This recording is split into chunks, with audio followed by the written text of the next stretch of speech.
Halo, selamat datang di podcast Biar Paham. Jadi sekarang kalian sama aku Ata dan juga Dan aku Amel. jadi di podcast perdana kita kali ini kita mau membahas soal topik yang lumayan relate ya. Mel ya. Apa sih Mel? Aku lupa topiknya. Yang mesti ya yang lagi hot lah sekarang ini kan salah satunya ada radikalisme nih. Ya. Tapi kita nggak berdua aja. Kita bawa juga bintang tamu kita pada hari ini, yaitu silakan perkenalan Bapak. Ya, nama saya Luis atau tadi panggilnya Pak dari Pak Luis, dan saya bukan sebagai ya, tapi dipercaya untuk mengembalakan satu gereja. Jadi nama lengkapnya Pendeta Adi Luis. Oke, itu aja. Pak Pendeta. Oke. Mungkin yang pertama kalau misalkan dari ajarannya Kristen yang Anda anut, nilai atau prinsip apa yang paling Anda terapkan dalam kehidupan sehari-hari? Kalau masalah prinsip hidup sehari-hari ya berdasarkan firman Tuhan kan harus dilakukan itu. Jadi nggak sekedar kita hanya mendengar saja, tapi kan harus jadi pelaku firman. Boleh disebutkan ayatnya? Di Yakobus 1 ayat 22 itu kan. Jadi jangan hanya dengar firman tapi harus dipraktekkan. Gitu. Ya. Berarti nggak cuma melalui firman tapi harus ada tindakannya juga. Harus, karena percuma dong kita dengar firman tapi tidak ada prakteknya. Kan tujuan kita harus praktek, yang penting kan di prakteknya itu. Kalau dengar semua orang bisa, praktek belum tentu orang lain bisa. Ya. Di situ ditekankan di situ prakteknya itu. Menurut Bapak sendiri, apa sih radikalisme itu dengan bahasa sederhana Bapak? Dengan bahasa sederhana harus dibedakan antara radikal dan radikalisme. Oke, boleh. Iya, memang harus boleh dong. Iya. Silakan Pak. Kalau radikal itu kan semacam prinsip-prinsip dasar. Ya. Jangan kalau radikalisme kan ada isme, itu paham teologi. Jadi suatu paham yang mau dipaksakan ke orang lain. Jadi gini, secara global biar nggak bingung ya. Bahwa radikalisme itu adalah suatu paham dari kelompok tertentu yang mau dipaksakan ke suatu tempat yang sudah nyaman. Dia ingin mengubah pemahaman dari kelompok itu untuk pakai pemahaman dia. Misalkan begini, Anda berdua tidak suka durian ya. Oke, ini saya pakai paham yang gampang. Saya suka durian, aku datang. Kamu suka durian, kalau enggak tak bunuh kamu. Nah gitu. Jadi itu pemahamanku tentang ini tak paksakan masuk. Berarti Itu ini bahasa mudanya. Pandangannya pakai perilaku yang kasar gitu ya. Sebenarnya enggak kasar tapi cenderung memaksakan kehendak. Muncullah sifat kasar untuk supaya mereka menerima pahamnya dia. Kadang-kadang misalkan begini tadi ya masalah durian. Kalau tak paksakan, ayo makan durian. Malas. Coba kalau tak ancam, kalau enggak tak bunuh kamu. Bisa enggak dipahami? Bisa. Jadi paham radikalisme ini harus disertai bukan pas dengan kekerasan enggak, tapi cenderung pakai kekerasan supaya diterima, dan itu menjadi perang di situ radikalisme itu. Dan dia pakai segala macam cara, yang penting pahamku ini harus kamu pakai. Ya. Itu radikalisme. Ya, paham ya? Sudah paham. Yakin? Yakin. Iya. Kalau dengan ajaran agama Kristen sendiri, gimana sih pandangan terhadap perilaku kasar, perilaku keras, atau tindakan yang memaksakan kehendak orang lain? Jelas tidak boleh gitu kan, karena setiap orang punya pemahaman yang berbeda-beda. Tapi seandainya kita punya pemahaman tapi yang positif, why not? Kenapa tidak kalau disampaikan gitu kan? Tapi biasanya untuk radikalisme ini pahamnya tuh agak-agak melenceng dari kebenaran gitu. Biasanya seperti itu. Nah, kalau dari kekristenan pasti kan menyebarkan hal yang baik. Nggak mungkin yang tidak baik kan gitu. Oke, terus kalau misalkan menurut Anda sendiri radikalisme ini apa bisa muncul karena salah ajaran agama atau gimana? Bisa juga dari doktrin-doktrin yang salah. Misalkan seorang anak begini, seorang anak diambil terus dia dididik di bawah kepemimpinan orang-orang yang punya paham yang buruk, dia terpengaruh, jadi didoktrin terus. Misalkan ya maaf, orang yang mau bunuh diri, bom bunuh diri, siapa sih yang mau? Nggak ada yang mau. Tapi karena doktrinnya, jadi otaknya dicuci, apa istilahnya, brainwash ya. Saya pikirnya laundry aja pokoknya. Masuk otak di laundry kan nggak mungkin gitu kan? Ya, oke. Ya maaf ini. Tapi masuk akal kok.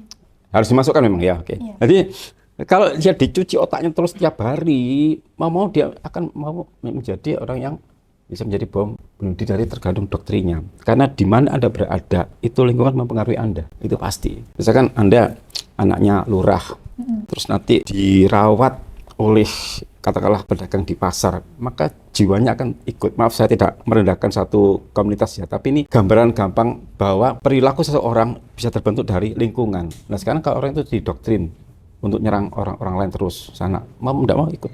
Dan radikalisme itu bisa muncul dari orang-orang yang didoktrin ini, supaya dia nentang dia gitu, seperti itu radikalisme. Jadi ada suatu kecenderungan memaksakan kehendak untuk kamu sampaikan paham ini, terus dicuci otaknya begitu. Berarti Ya. radikalisme itu pasti ada sebabnya, kayak dipengaruhi oleh lingkungan atau orang lain. Ada, karena penyebabnya ada beberapa, kalau nggak 3 atau 4 ya, ini yang saya ketahui. Bisa dari agama, dari ras, tahu ras ya, Ya. suku, juga dari budaya. Mungkin dia nggak suka dengan, paling gampang lah soal agama kan. Aku nggak suka agama dia. Kamu kesana hancurkan dengan berbagai macam cara, dokter terus. Jadi radikalisme itu menyampaikan faham secara mendasar, karena dari kata radik itu akar ya. Nanti boleh cek di Google ya. Pasti nggak ngecek pasti. Ya. Jadi radikal itu dari kata radik itu akar. Maksudnya dia punya pemahaman yang mendasar yang mau disampaikan ke kelompok yang lain supaya kamu ikut pahamku. Dan itu biasanya untuk mencapai tujuannya ya disertai dengan ancaman, kekerasan. Mana ada sih radikalisme terus lemah lembut? Nggak ada kan? Berarti ujung-ujungnya pertarungan. Gitu, seperti itu. Kekerasan lah pokoknya seperti itu. Ya. Berarti itu bisa, pokoknya radikalisme itu bisa berujung pada kekerasan yang kasar itu. Sebenarnya enggak, tapi karena ingin memaksakan pahamku kamu pakai, ya disertai dengan ancaman itu tadi. Makanya sering bentrok kan. Enggak ada, ya wis aku terima, kau baik banget, enggak gitu kan. Kalau kamu enggak mau gitu, wajah orang ada kan mau meleleh. Ya, maaf ya, aku enggak menghina fakta sih. Enggak mungkin paham, terima, enggak mungkin gitu loh. Gitu. Pasti ngancem gitu ya. Iya gitu. Oke, terus ini kami ada contoh realnya, yaitu dari kasus 7 November 2025 itu di SMAN 72 Jakarta yang terjadi ledakan bom di masjid sekolah saat sholat Jumatnya mereka. Dan belakangan itu polisi itu menetapkan seorang siswa berusia 17 tahun sebagai tersangka. Nah, menurut Bapak sendiri, dari peristiwa pelajar yang nekat membawa bahan berbahaya dan terpapar pada paham ekstrim itu, dari sudut pandangan agama Kristen sendiri itu gimana sih menurut Anda perilaku yang seperti itu? Tidak bisa dibenarkan, juga kita tidak bisa terus gini.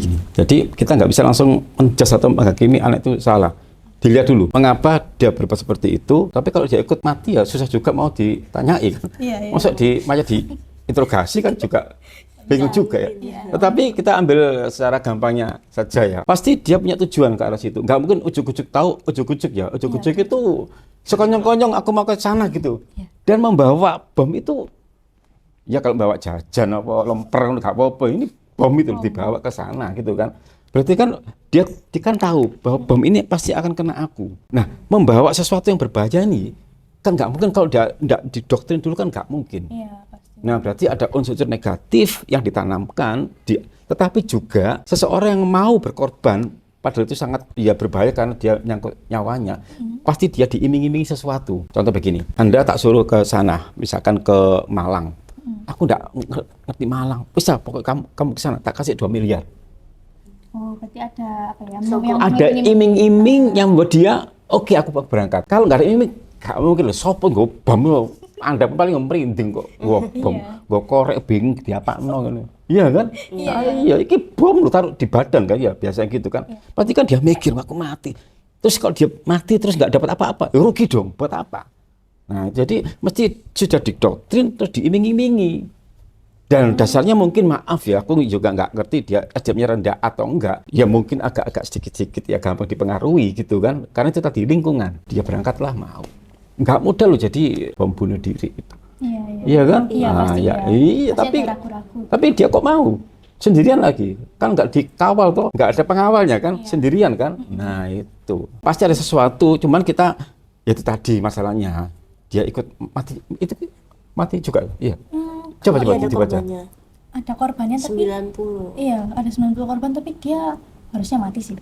Loh, kok harusnya mati? Harusnya mati kan? Gimana? Kan Gitu ya? bomnya Oke, ada iya. ada di badannya dia. Nah, Oh gitu ya. Karena kan susah kalau dia mati terus ditanya, iya, tapi ini aku ambil secara garis besar saja. kalau dia berangkat ke sana dengan bawa barang berbahaya, pasti dia diiming-iming sesuatu yang membuat dia, oke, aku mau. Berarti sebenarnya ada oknum ya yang Pasti, di belakangnya itu. pasti. Nggak mungkin dia tak tahu ujuk-ujuk mau pasti. Jadi di balik seseorang ini pasti ada bukannya oknum. Oknum kan satu. Ini oknum yang berkelompok jadi akeh gitu loh.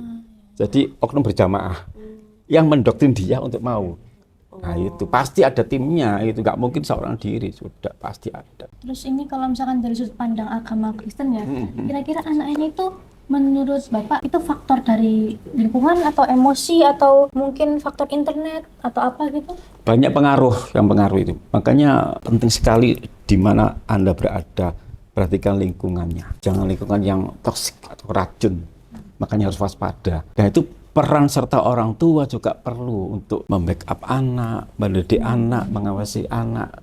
Itu kan masih usia-usia remaja, dan usia remaja itu labil, emosi masih labil, gampang dipengaruhi. Dia kan kebanyakan remaja karena itu kan. Iya, Nah itu ya itu. sekolah soalnya SMAN. Nah berarti kan dari segi usia secara psikologi itu masih labil. Kecuali kalau orang tua ya mungkin dia putus asa nggak punya uang, wis mati gak apa-apa ngono. Mungkin iya ya punya utang banyak, wis aku tak mati gak apa-apa ya. Itu kan terus kacau orang tua kayak gitu ya. Ya kalau anak-anak itu pasti masih labil, gampang dipengaruhi dan diiming-imingi gitu. Padahal ya, siapa tahu kita nggak tahu dia mati terus kemana, masa kita mau ikut kan nggak juga toh. Ya ke kemana kan nggak ngerti toh. Entah ke Eropa atau kemana, Ukraina kan nggak ngerti toh. Iya toh. Jauh banget itu. Makanya maksudku adalah, ya dia nggak ngerti mau kemana kan juga nggak yakin. Yakin dia masuk yang dijanjikan itu. Nah itu dia seperti itu. Nah, kalau misalkan dalam ajarannya agama Kristen ya, nilai atau prinsip apa yang bisa mencegah seseorang bisa ke arah yang salah seperti itu, ke arah radikalisme seperti itu? Sejak kecil tanamkan nilai-nilai firman Tuhan, itu penting. Di keluarga harus ditanamkan nilai firman Tuhan, itu penting. Sudah, maka sejak kecil belajarlah firman Tuhan. Seperti di Alkitab kan dikatakan sejak kecil belajarlah kitab suci, itu penting. Dan sampai nanti kita didoktrin hal-hal yang aneh-aneh. Enak didoktrin firman Tuhan sejak kecil itu penting. Kan terarah, didoktrin oleh firman Tuhan dan dia di lingkungan yang benar. Nah itu makanya orang tua sangat berperan baik. Orang Jadi ajaran tua agama itu harus dari kecil. harus jadi pendidikan Kristiani penting sejak kecil dan di keluarga terutama, bukan hanya di gereja. Jadi di keluarga itu nilai-nilai Kristiani harus ditanamkan, penting untuk anak-anak, penting sejak kecil supaya nanti dia tumbuh kembangnya berorientasi pada hal yang benar, nggak mudah terpengaruh. Terus menurut Anda, kira-kira seberapa penting sih kerjasama dengan agama lain untuk menjaga kerukunan? Terus habis itu apa yang biasanya dilakukan dalam kegiatan lintas agama yang bisa mencegah radikalisme ini? Bisa, misalkan mengadakan seminar Ya. dan yang jadi pembicara lintas agama, bisa. Khusus anak-anak, undang remaja, mungkin SMP, SMA diadakan seminar gitu kan. Dan pembicaranya lintas agama. Kristen, Katolik, Buddha, Hindu, atau kepercayaan atau apa, pokoknya. Dan masing-masing ini memberikan siraman-siraman rohani. Dan di situ kelihatan bahwa semuanya bertujuan untuk anak-anak menjadi baik, cara gitu. Ya paling gampang ya ajak seminar, itu aja. Kan gampang diundang berkumpul, pembicaranya lintas agama. Mungkin nanti adakan seminar di BM. Iya, gitu. Mungkin nanti bisa. Permakarsnya ya 3 orang ini aja jalan sudah. Salah ya. Ini ya tujuannya bisa buat toleransi juga gitu. Itu penting, saling menghargai. Karena apa? Kadang-kadang kan orang yang radikalisme kan kalau sudah terkoneksi masalah agama, dia akan bencinya setengah mati dengan yang beda agama dengan dia. Ya. Bisa loh. Makanya dengan adanya seminar lintas agama ini menanamkan rukun. Ya. Saling menghargai, menghormati, itu penting. Sejak kecil tanpa firman Tuhan penting dan penting. Itu penting. Iya, Pak. Ya, Iya. yakin ini. Sangat seperti penting itu. itu. Iya, gitu. Pokoknya ajaran agama sejak Kristen itu sejak kecil. Ajaran agama sejak kecil itu sangatlah penting. Iya, gitu. Hal itu untuk mencegah adanya radikalisme dan lain sebagainya. Betul. Gitu. Oke. Terus kira-kira ada nggak pesan Anda untuk masyarakat yang supaya nggak gampang terprovokasi sama kebencian atau hal-hal supaya bisa menjaga perdamaian gitu? Oke, ini sedikit saran saja. Ya, yang penting sejak awal untuk orang tua ya. Untuk orang tua, didiklah anak-anak dengan baik, berikan pengajaran yang baik, dan juga orang tua berikan teladan, itu penting. Jadi orang tua nggak sekedar menyuruh-menyuruh, tapi juga berikan teladan supaya anak-anak bisa melihat bagaimana yang benar, bagaimana yang baik itu. supaya bisa mencegah radikalisme dan berikan pemahaman yang benar bahwa semua itu agama harus kita saling menghormati dan menghargai, bukan untuk saling menghancurkan dan membunuh. Itu supaya terjadi perdamaian ya, saling menghargai, saling mengasihi antar sesama. Oke. Oke, ya sekian ya Mel ya. Kayaknya udah cukup sampai sini aja ya. Ya, kita sudah berbincang-bincang, terus ada contoh realnya juga bersama Pak Pendeta Luis. Nah, sekarang kita mau cabut. Sebentar. Oh, Nah, apa mungkin ini? mungkin bagi kalian yang menonton atau mendengarkan podcast kita, jangan lupa untuk dilakukan ya teman-teman. Nah, ya Nah, jadi dilakukan. seperti yang di awal dikatakan, yaitu jangan melalui firman saja, tapi harus ada tindakannya juga. Ya. Dan melalui keluarga juga, terutama Ya, keluarga yang masih betul. baru punya anak kecil, mungkin ya papa mamanya diajarkan anaknya untuk bertindak yang benar melalui Ya. firman-firman Tuhan gitu. Sudah. Oke, nah sekian dari podcast kami pada hari ini. Terima kasih juga kepada Pak Pendeta Luis. Terima Ya, kasih, sama-sama. Pak. Sudah mengundang, aku terharu sekali. Ini untuk beruntung sekali Pak Luis yang pertama di sini. Episode perdana Iya, podcast kita. episode pertama Perdana ya, perdana. karena podcast kita pada hari ini. Iya. Ya, terima kasih semuanya. Nanti kita ketemu lagi di next video podcast. Bye bye. Bye, terima kasih.